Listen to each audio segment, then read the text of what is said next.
This Steve Jones Show podcast is now loading. The Steve Jones Show podcast is presented by Sunbury Motor Company, Purdy Insurance, and Brewers Outlet.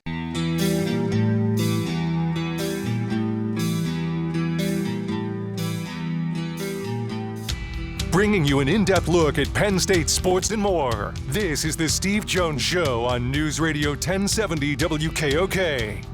The Steve Jones Show is presented by Sunbury Motor Company, Purdy Insurance, and Brewers Outlet. Now from the Sunbury Motors Studio, here's Steve Jones. And this half hour brought to you by Brewers Outlet, Reagan Street in Sunbury, the beverage supermarket. Stock up for the Super Bowl now. Imports, domestics, microbrews, the best selection of beer anywhere. Wine coolers, water, soft drinks, lots and lots of snacks. They roast their peanuts fresh and out every day. 6 great flavors of slushies, ready-to-drink cocktails, High Noon, Crown Royal, Jack Daniels. And the Pickle Bar, led by the Barrels and the Dills, indeed second to none. All at Brewers Outlet, Reagan Street in Sunbury, the beverage supermarket. It's stock up for the Super Bowl right now, huh? Yes, indeed. Super Bowl parties. Suit's got a big one going on. Really? I'm going nowhere. I'm just sitting in my reclining sofa and kicking back. You're going nowhere. This wasn't a thing about your career. Oh, my mistake. This is about the party. All right? That's going nowhere as well. Oh, goodness gracious. All right. So, should be quite the game. It's interesting that the Chiefs have lived on this edge all season. You know, and I know people talk about they got a call here, they got a call there. It's like, okay, it's time to grow up. Okay, time to be the adults in the room. They make plays when they need to make plays. Have they had some calls go their way? No question, right? No question about that. But they still have to make plays. You're still the one making the plays. And it's interesting, when they beat the Bills, that's the first time, I think all season, they cleared 30 points in a game. There will be 2 big parts to this game. Number one will be the giveaway takeaway part of it. Now, as Merrill and I were talking about, what was the biggest single play of the game in a game that had a lot of great plays 2 years ago was when Jalen Hurts tried to switch hands going into the line of scrimmage, and he dropped the ball, and then Nick Bolton, it bounced right to him, and he ran it in for a touchdown. Right? That was the turnover right there. You saw Buffalo play Baltimore. Well, Buffalo played Baltimore, and Baltimore had not had more than 2 turnovers in a game all season. They turned it over 3 times in that game. Lost on the road. Each team has caught a break on this road. There's no question. The Eagles caught a break on this road because they didn't have to play Detroit at Detroit. Now, admittedly, Detroit's defense is so banged up, right? I think the Eagles could have gone in there and won. But Detroit turned the ball over, 5 times against Washington? But they gained over 500 yards. They were rolling offensively, except for the fact they kept,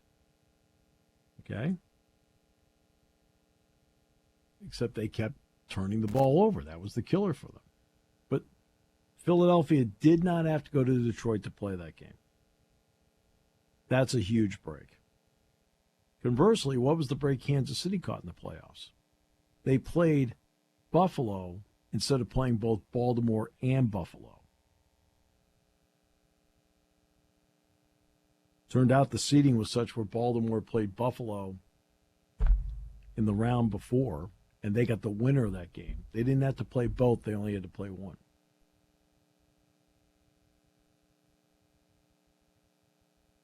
And I think, and that's, you do have to catch breaks like that along the way. And each team caught that break. Eagles didn't have to go to Detroit, and the Chiefs only had to play one or the other of Buffalo or Baltimore. They didn't have to play both. That's huge. I think that's, it's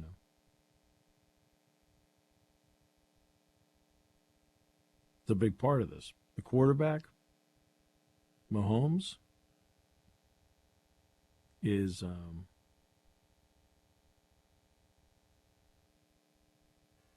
you're talking about a special talent.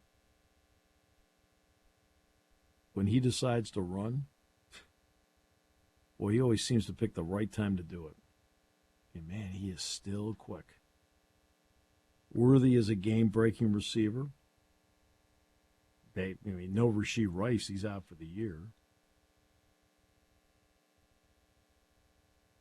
And Kelsey is one of those interesting players. Kelsey is one of those really interesting players.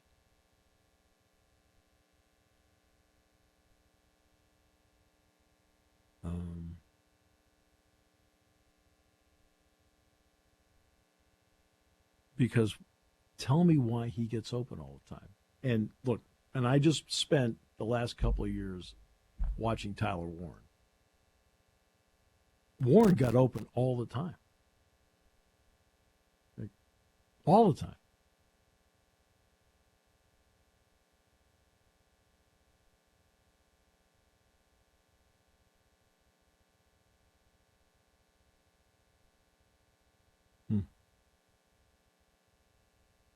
So,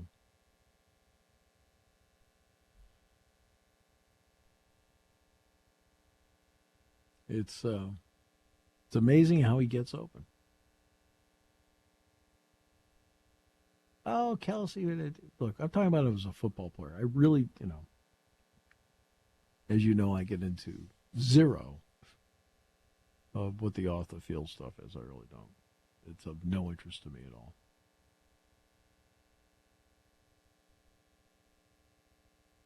If he's happy, cool.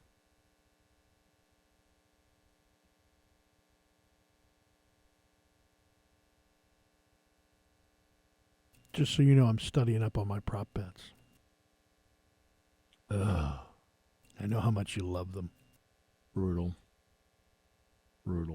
Just brutal. Want to know my favorite one? Yeah, I can't wait. Let's see. How long the night? I don't even know who's singing this thing. No. Believe it or not, it's not the national anthem either. Okay.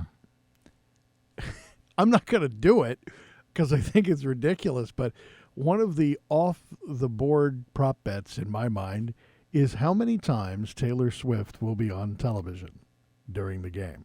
Now, does that include post-game and pre-game, or are we just talking during the game itself? Because if the over-under is about 3, you've got to look at, maybe taking the over. Because you think they're going to have a shot early in the game. They're probably going to have a shot right before if they do win it.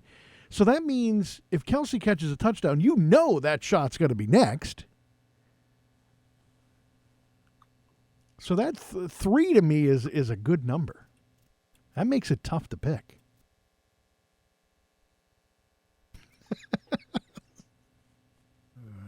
I knew you would love that.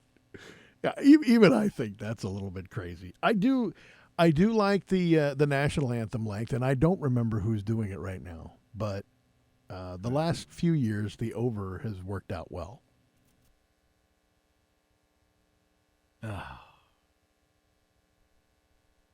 Well, as you know, what I don't watch the pregame show. I've actually stopped doing that too. Well, you don't learn anything. No, and it's just too drawn out. I mean, there's too much.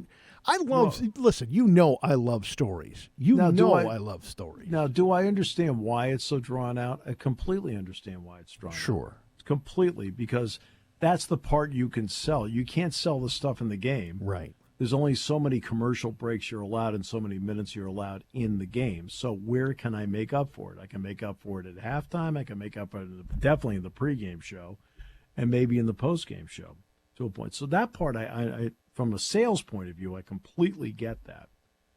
That doesn't mean I have to watch it, though. Now, Normally, I usually watch the Waste Management Open, which is kind of fun. Now, I'm not going to do that this time. This time, like as I mentioned earlier, Dick and I are going to be at the racetrack. You'll be watching the ponies. Yes, we will be doing that. Well, I mean, you know me. I like a good story. I like the good storylines behind it.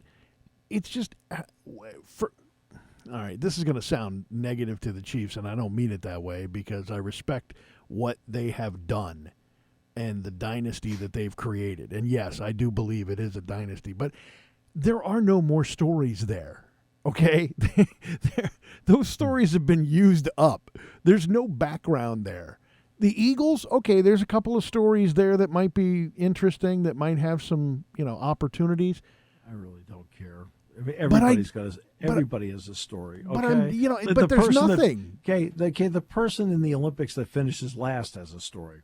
Right? It just didn't work. It just didn't work well. No, it's usually like you finished last. I'm not interested. But again, that's what I'm saying. I just want to see the race. I'm not. There's no compelling story here for me that I would want to see. So here's one for you. How about who wins? But that's my point. That's exactly my point. For once, you and I are in agreement as far as the pregame festivities. If I'm not going to learn anything, I really don't want to know. And look, I do pregame shows for a living. Because, every game I do, I'm doing a pregame. Yeah, but you're not doing it for 6 hours. I know. That's the difference. You can tell and set the scene, and you can tell those stories, quote unquote, that set the scene in 30 minutes, not 6 hours. We do an hour and a half for football. Do you think we sit there and tell a story? But you do. In a way, you do. You're setting up the game. Yeah, we're talking about the game. I'm not telling you that he went over and rescued puppies. I'm sorry. I'm not saying a background story, but you're telling the story of the game. That's what I'm saying. Right. We do something about the game. Right. And what a guy probably can and can't do, right? So that you have a better idea of what you're about to watch. I don't sit there and tell you about, I'll tell you, the volunteers of the SPCA. Right. Oh, please. Right. We'll leave that to ESPN because they do everything but the game. But that's what we have in the 6-hour pregame now. That's, It's a lot of puppies. Exactly. Why can't the NFL, all right, let me say this. I understand the reasoning for when the game kicks off. You want to be in prime time. Excuse me, National Football League, you have the most watched program of the year. You could put that at 8 a.m. and still have the most watched program of the year. It doesn't have to be in prime time, and I could actually watch the whole game and your post-game show and still get up in the morning without a cup of coffee. Let me tell you what the NFL is probably going to do. Okay? In all likelihood, they will go to an 18-game schedule at some point. Yes. When they do that 18-game schedule, will have 2 bye weeks in it, because that will be the caveat to the players that you'll get 2 bye weeks to go to 18 games.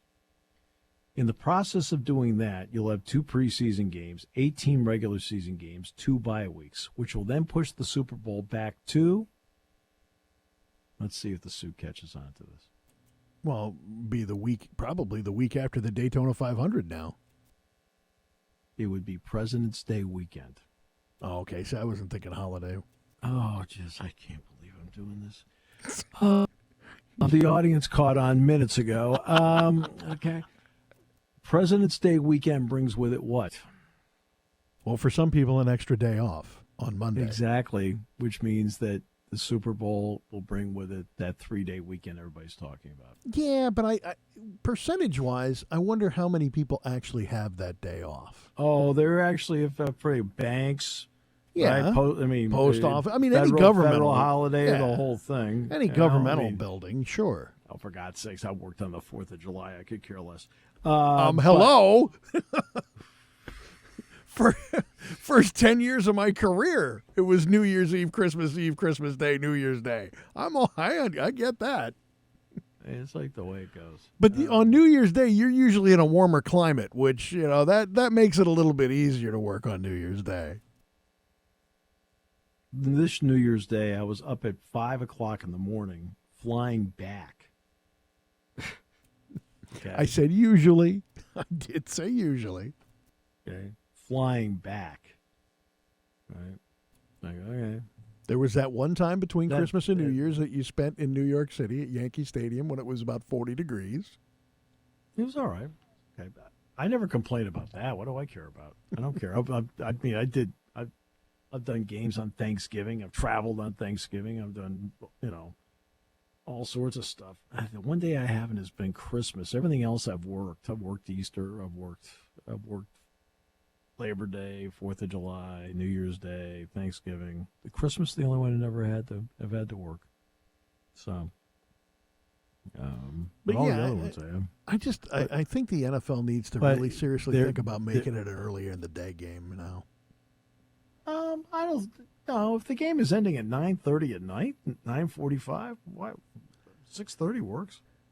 Yeah, but it hasn't been. That's the thing. Some of these games have been more closer to 10. Well, so what? That's 10 o'clock in the East. That's 9 o'clock in the Central Time Zone. That's easy. I'm not worried about the Central Time Zone. I don't live there. I don't care. And if it ends up being on President's Day weekend, there are going to be people getting the day off the next day. Yeah. Now that would actually make sense to have it as a later day. I'm just saying that's something down the road to watch for, because I think that is going to come to pass. That is the weekend the NFL would rather have the game on. Sure. But it's later in the month of February. How do you get to later in the month of February without starting later in the season? By having the 18th game.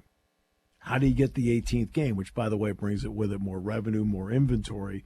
You then appease, that's a bad word, you negotiate with the Players Association so that you end up getting 2 bye weeks, which I talked about. I talked about the 2 bye week thing a year ago. Remember, I think it was on with Jody McDonald. And Jody Mack, and he says, yeah, they won 18. I said, well, the key will be getting 2 bye weeks. He goes, hey, you thought this out. I said, yeah, I thought it out. Well, that's the key to it, the 2 bye weeks part of it. It turns out Penn State football this year, it's the same story this year as last year. Penn State's going to have 2 bye weeks this season in the football season. Okay. Yeah, you talked about that one time. There's something a quirk in the schedule every so many calendar years. You were saying? The quirk is the number of Saturdays between Labor Day and Thanksgiving. Yeah. Okay. But it turns out that in this one, I mean, there'll be 2 bye weeks in this year's schedule. It's going to be the third Saturday will be the 20th of September, and the other one is, I think, October 25th. So that works out really well. It works out really, really well. So I like that. Now, the NFL, if they go to an 18-game schedule, they got to get rid of some of these pay service games, because the people that are buying Sunday ticket now are getting ripped off, because now they're losing more games on Sunday that they could be watching because we're moving them to a pay service here on this date or on Saturday or on whatever, and they're not getting it. And their price ain't going down. Are you talking about out-of-market games? Yeah, I'm talking about like the people that buy Sunday ticket. So because you want to see every Steelers game. Well, I want to see, but there's other games I want to see too. Right, but yeah, I'm just clarifying. Like the Steelers are a different animal because most of the games are on. I miss maybe 2 games a year. Right. So you can still get them by watching this. Right. But the fact is now you're losing a bunch of games on because Saturday games are happening in December. You're losing another couple of games because Netflix has it. You're losing all the Thursday night games, which you lost anyway. You don't get any of the Monday night games. And your Sunday schedule has actually gotten smaller as the season goes on because of all these. Okay. Well, yeah, well, first of all, I'm somebody who thinks that streaming is a tremendous supplement. In other words, today's game's on CBS and Paramount Plus. Right. Today's game's on NBC and Peacock. I think when you make it the primary outlet to watch something, you cut off about a third of the audience. And I think that's what they are finding out, that when they stream only, it's not, I don't think it's what they thought it was going to be. They're trying to force streaming down the public's throat, and the public's like, nah, I'm not really buying. And I think they're getting a valuable lesson that it is a supplement to over-the-air TV, because you notice ESPN was going to go to their streaming model? Yep. And you notice how they backed off? Because they're seeing the trend that it's not working. When the Dolphins-Chiefs game, which you knew they would brag it's the largest audience at 23 million. Unbelievable. Great. When they could have had 45 million on a Saturday night. With Mahomes playing the Dolphins, I mean, it was really a great, So in other words, they cut off nearly half the audience. And you have to be sitting in Park Avenue going, that didn't quite work out the way we thought it was going to work out. We took that game of all games and we put it on streaming. When I thought they were going to take the Browns-Texans game, this is a year ago, and put that one on. And now we're going to do the Chiefs and Dolphins. I'm like, you got to be kidding me. And there's always, any time a game comes up for Penn State football on Peacock, I always get from the fans, you've got to be kidding me. Well, is that the reaction you want from the audience? You've got to be kidding me?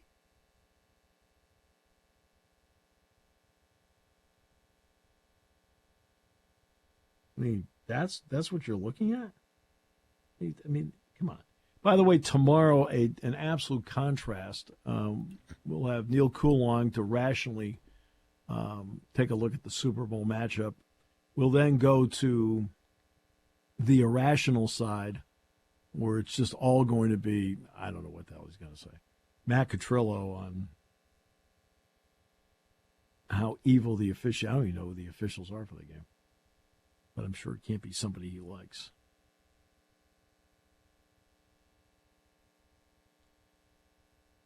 In the next half hour, how would you like to hear from Jim Knowles, the new defensive coordinator at Penn State?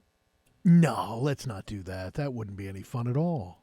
Brian Tripp sat down with him. I was actually the backup on this because Brian's grandmother's been ill. And so and I was out in Michigan when I got called about this. They said, hey, we want to do a one-on-one with Jim. They said, Brian was supposed to do it, but we're not sure. He said, when are you going to be back? I said, I'll be back in time if you want. Well, it turned out Brian, fortunately, could stay around. He did the interview with him. We'll hear from him next half hour with the new defensive coordinator of the Nittany Lions, Jim Knowles, who, by the way, will meet with the media tomorrow. What a thrill for me to hear Jim Knowles talk for a half hour, and then the next person I have to talk to is going to be Matt Catrillo.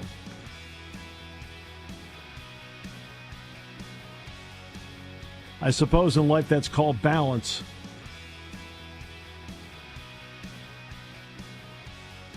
There are times when his kids are yelling in the background and they make more sense. I don't have any room to talk. Mic drop.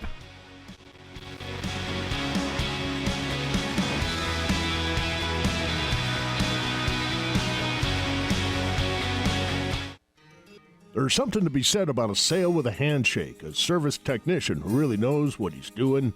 They can explain it in English what the problem is. There's nothing better than having that friend you could trust in the area. That's Sunbury Motors, where you get selection, knowledgeable salespeople, and prices that fit your budget, and more important, that friend you can trust. Welcome to Sunbury Motors, Kia, Ford, and Hyundai. You could shop other dealers and compare prices, but at Sunbury Motors, you get their lowest price promise. They research the current used vehicle market and guarantee their used car prices are the lowest. If you find a lower price, Sunbury Motors will beat it. 3 dealers all in one. See their full new and pre-owned inventory at sunburymotors.com. Pick out a vehicle you like and schedule your test drive online. Follow them on Facebook. Sunbury Motors Ford and Hyundai, North 4th Street, Sunbury, and Sunbury Motors Kia, routes 11 and 15 in Hummel's Wharf. Hi, this is Season. For over 100 years, the Purdy Insurance Agency has been protecting families and businesses of the greater Susquehanna Valley and beyond. With the experience of our trained and knowledgeable staff, you can rest assured that your needs will be evaluated and met by some of the industry's best representatives. No matter what your insurance needs are, call Purdy Insurance today at 570-286-5855. Visit our website at purdyinsurance.com or check us out on Facebook to see what we can do for you.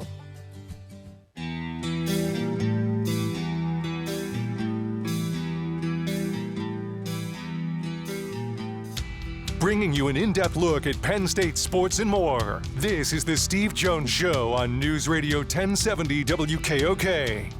The Steve Jones Show is presented by Brewers Outlet, Sunbury Motor Company, and Purdy Insurance. Now from the Sunbury Motor Studio, here's Steve Jones.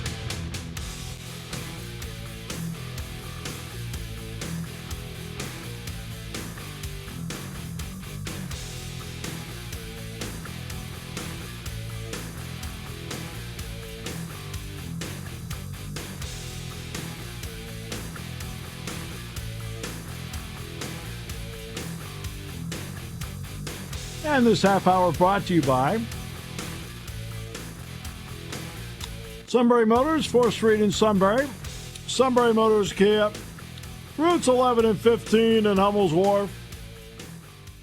And online at sunburymotors.com. Ford, I went with Ford. What a choice. I can't be happier with my vehicle. And the buying experience was great. Financing experience was great. I can't give them enough credit for all of that, for everything that they did there. And you're going to have the experience, same experience, no difference. All right? And Kia and Hyundai, like Ford, great warranties. Great pre-owned inventory, lots filled with them, and they go over each vehicle with a fine-tooth comb to make the buying experience more comfortable and easier for you. And a terrific service department. Quick lane, inspections, routine, difficult. They handle it all. At Sunbury Motors, 4th Street in Sunbury. Sunbury Motors Kia, routes 11 and 15 in Hummel's Wharf, online at sunburymotors.com. Brian Tripp, who was outstanding at everything he does, hockey, baseball, sideline reporter for us for football, had a chance to sit down with the new defensive coordinator of the Nittany Lions put out by Penn State football, Jim Knowles. And welcome inside the Lash football building. Brian Tripp joined by new Penn State defensive coordinator Jim Knowles. Coach, congratulations and welcome home to Pennsylvania and welcome to Penn State. Oh, it's great to be here. You know, I've been a Penn State fan my whole life growing up, so it's kind of surreal for me to now actually be here and be part of it. Yeah, let's start right there. What are your earliest memories growing up in Northeast Philadelphia? I know you talked to the team about that yesterday, but your earliest memories of Penn State football? Yeah, I date myself, but when I was little, there were only like 3 stations on the television, and you actually had to get up to change the channel, but and you didn't get to watch much college football. And the one thing I did watch every Sunday morning was the Penn State highlight show, which was an hour long, and I looked forward to that. And, you know, Penn State represented everything to me about college football at the highest level and doing it the right way. When you look at what the program's accomplished and the history and tradition, but also how Coach Franklin has modernized the program and continued to build upon all of that success, what is it about Penn State where you feel like this is the right spot for the next stop of your coaching career? You know, Penn State's always had a great tradition in terms of defense, you know, linebacker you and being very physical and tough and great production on defense. And, you can tell from Coach Franklin and his era that hasn't changed. I mean, despite the fact that there have been different coordinators, the defense has remained highly successful and well respected. And then Coach Franklin has added, I think, the juice and the modernization and the development of NIL and all those things that we're dealing with now. That makes it a very attractive program from the sense of defense tradition, old school tradition, which I guess I'm an older guy now, combined with the flash and the prominence of the way the program is seen nationally. We've obviously had the opportunity to watch you coach at other schools. What can you bring to add to that legacy and tradition? What does a Jim Knowles defense look like here at Penn State in your mind? It's going to be a defense that people can rely on, and I think that is the most important thing. That it's always been really good here, and we're going to be a defense that people can rely on to win games, and particularly in the situations,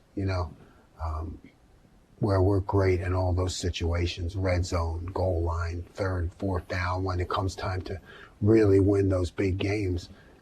And hopefully people will see enough diversity and adjustments, as you get into those games where the opponents are very comparable. You need to have some other things in your bag that you can go to change it up. What does it mean to have the honor and the responsibility now of leading that defense here at Penn State for all those reasons you just talked about? Yeah, it's like I said, it is surreal. You work your whole career to get to this point, really, for me. I'm a guy that worked my way up. So to be able to come back and do it at Penn State shows me that I've done a lot of things right. I've done enough things right to get the opportunity. But it's tremendous responsibility. It's your home state. It's a program that is historically one of the best. And, but there's still another step we can take. There's still another barrier for us to cross. And I hope that I can be part of that kind of, helps bring the program into that promised land. Obviously, we're just a part of a national championship team. What does it take to get to that promised land to win a national championship? Yeah, you have to be a strong brotherhood. Guys have to be accountable to each other, player to player, coach to player, player to coach. Coaches have to have the answers, and they have to be willing to admit when they make mistakes, because coaches do make mistakes too. You got to have the trust of the players that they'll go to wall for you, that they'll do whatever you ask them to do because they believe that it works. So I feel like, having had success in the past for me, players look at you and say, okay, well, this guy, maybe he knows what he's doing. So you have a chance to gather their trust from the beginning. And then, it's that get better every day. I mean, you have to know that you are competing against the top opponents in the country on, January 29th and February 13th and April 4th. I mean, every day you are competing against the best in the country to improve. And, a bunch of guys pushing each other and holding each other accountable. I know to build that trust, you hit the ground running here at Penn State. What have the first 48 hours looked like for you as you get to know not only the roster and the skills and the talent, but also the type of players that you have in the meeting room every day? Yeah, it's, a lot of it is like trying to drink out of a fire hose. I mean, it's a lot coming at you fast, and you're just trying to soak it all in. You're trying to get to meet as many people as you can. And then you also want to spend quality time. And that's difficult to do right now because you're trying just to gather as much information as you can.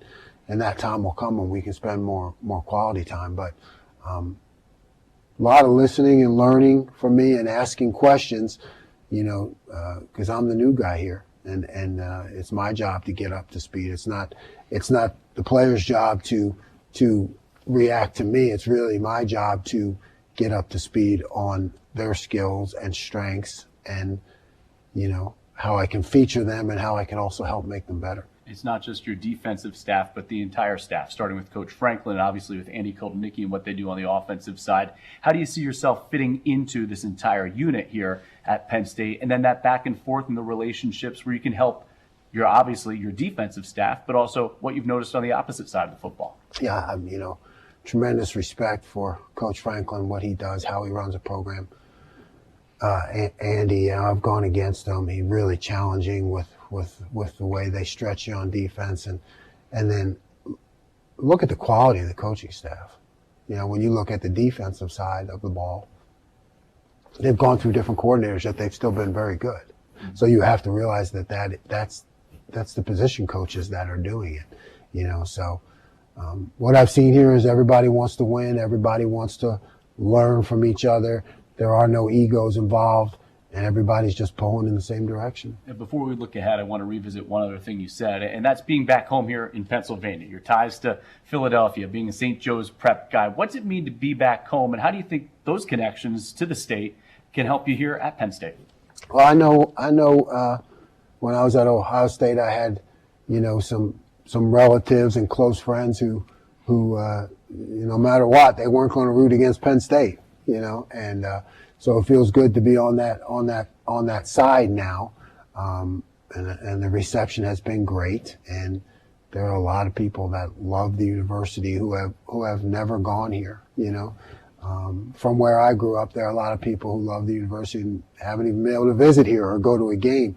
So I feel like now that I'm here, we'll be able to bring those people to be able to see it live and in person. Have you had a chance to make a trip to the Creamery yet? I have not. No Creamery yet. No, I haven't. I've just only been, I've seen a couple hours of the downtown, but that's about it. Well, the blue and white looks good on you, Coach. Welcome to Penn State. Congratulations. Thank you. That is Jim Knowles with Brian Tripp. We'll come back more in a moment. Brought to you by our good friends at Sunbury Motors, 4th Street in Sunbury. Sunbury Motors, Kia, routes 11 and 15 in Hummel's Wharf, and online at sunburymotors.com on News Radio 1070 WKOK.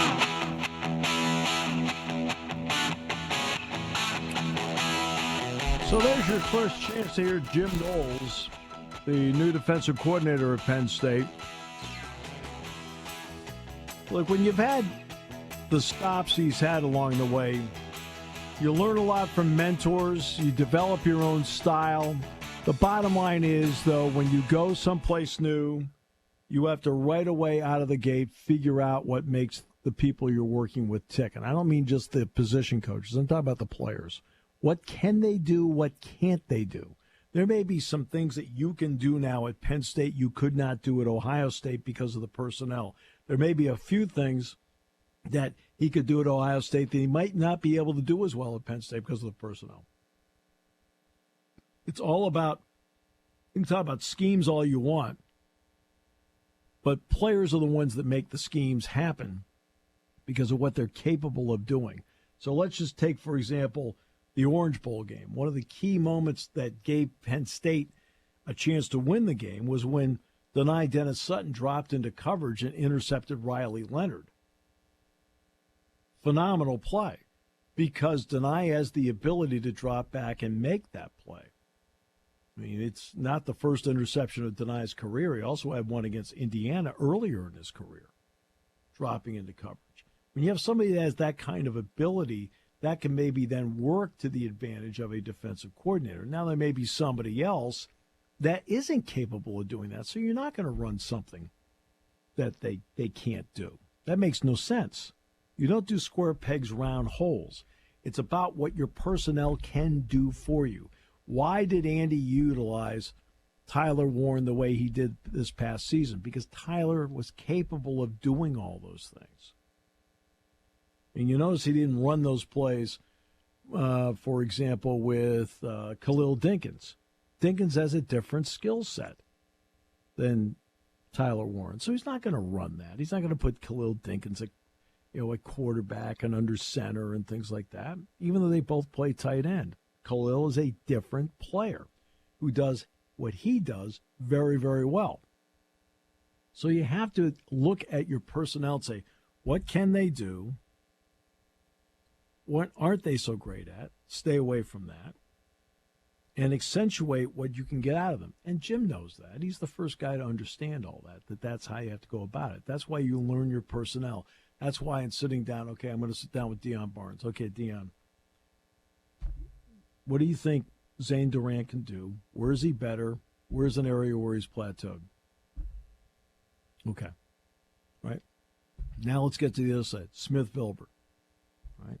What can he do? What can he do? And by the way, they're still not sure yet whether Amin Vanover's back or not. If Vanover were to come back, if it were to be allowed by the NCAA, that would be a huge, huge get for Penn State. And he's got maybe a shot at it. I mean, it was one season, I think it was his freshman year, he only played 5 games. I mean, they could easily say no, but it doesn't mean it's out of the realm of possibility, especially the way they've been allowing people to get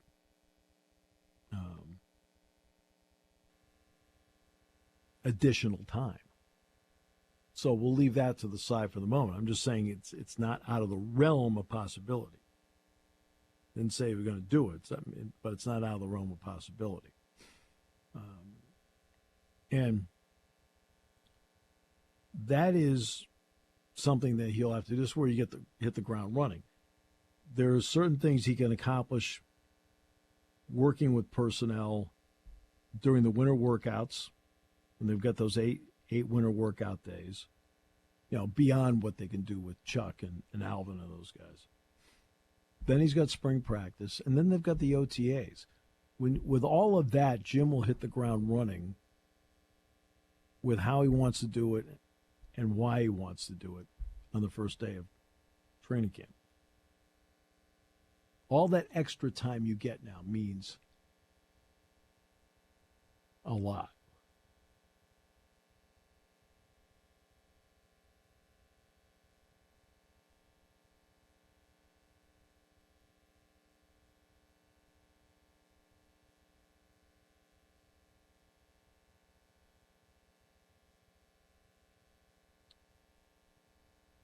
So, I mean, that's where it is. I got to answer that question. Can't wait. We have to do the talk show tomorrow night in the booth. Yeah, that's part of the pregame show this week, right? Yeah, because we're traveling on Thursday. As soon as I'm done with the show at 3 o'clock, about an hour later, I'll go over to the airport. We have a 5 o'clock flight to Los Angeles, which is fine. Now, you don't have to take the big plane this year or this time around, right? Because you don't have as many people to carry.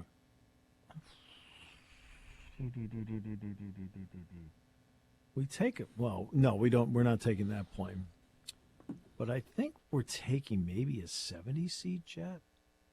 Something. But it's one that can leave from State College is what I meant. Not like with football. Yeah. Right. We're going out of State College. I mean, no question.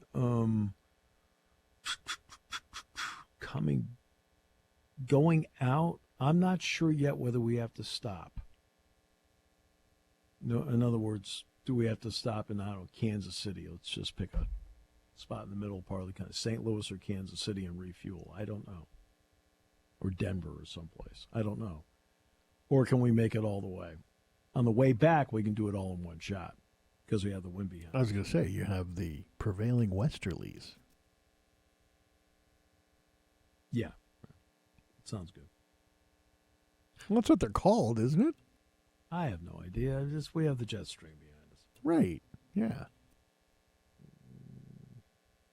So whatever you think, it's sure. That's the weather geek in me coming out.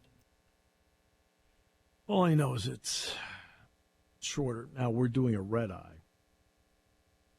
So the USC game on Tuesday is at 9 Eastern time. We'll be off the air at 11:30. We'll be out of the Galen Center at midnight.